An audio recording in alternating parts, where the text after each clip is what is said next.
Hello students, আজকে আলোচনা করব ভারতের ক্যাবিনেট সচিবের গঠন ও কার্যাবলী। তো বর্তমানে ভারতের এই যে ক্যাবিনেট সচিবালয় হলো ক্যাবিনেট ব্যবস্থার একটা অপরিহার্য অঙ্গ। ক্যাবিনেটের গঠন বিন্যাসের ক্ষেত্রে এখন ক্যাবিনেট কমিটির সৃষ্টি হয়েছে। তার ফলে ক্যাবিনেট সচিবালয়ের গুরুত্ব ও তাৎপর্য দিনে দিনে বৃদ্ধি পেয়েছে। এই সচিবালয়ের ৩টে ভাগ আছে।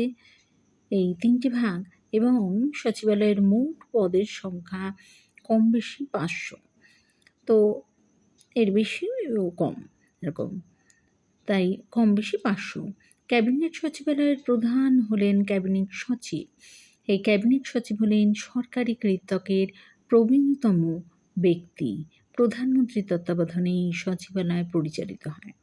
বর্তমানে ক্যাবিনেট সচিবালয়ে ৪টি শাখা বা দপ্তরের অস্তিত্ব পরিলক্ষিত হয়।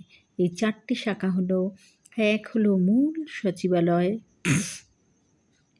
২ হলো অর্থনৈতিক শাখা, ৩ হলো সামরিক শাখা, আর ৪ হলো সংগঠন ও পরিচালন শাখা। আচ্ছা, তো এই যে মূল সচিবালয়, এই মূল সচিবালয়ের অন্তর্ভুক্ত থাকে একাধিক শাখা। এগুলো হলো সাধারণ, প্রশাসন, সমন্বয় প্রভৃতি। মূল ক্যাবিনেটের মিটিং, সাব কমিটির মিটিং সম্পর্কিত যাবতীয় কার্যাবলী সম্পাদনের দায়িত্ব থাকে এদের হাতে, মূল সচিবালয়ের হাতে। সচিবালয়ের একটা অর্থনৈতিক শাখা আছে।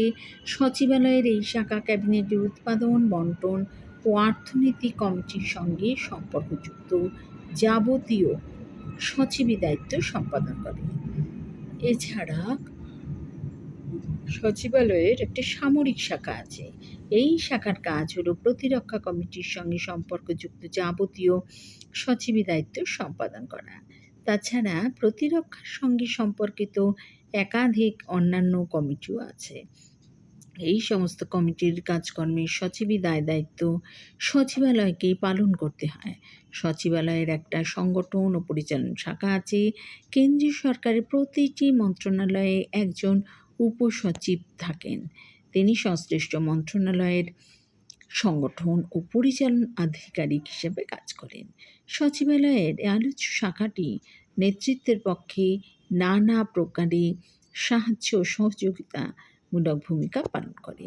ভারতের সংসদীয় শাসন ব্যবস্থায় ক্যাবিনেট সচিবালয়ের কার্যাবলী বহু বিভিন্ন। ক্যাবিনেট মিটিংয়ের আলোচ্য বিষয়ের সূচি ক্যাবিনেট সচিবালয় নির্ধারণ করে।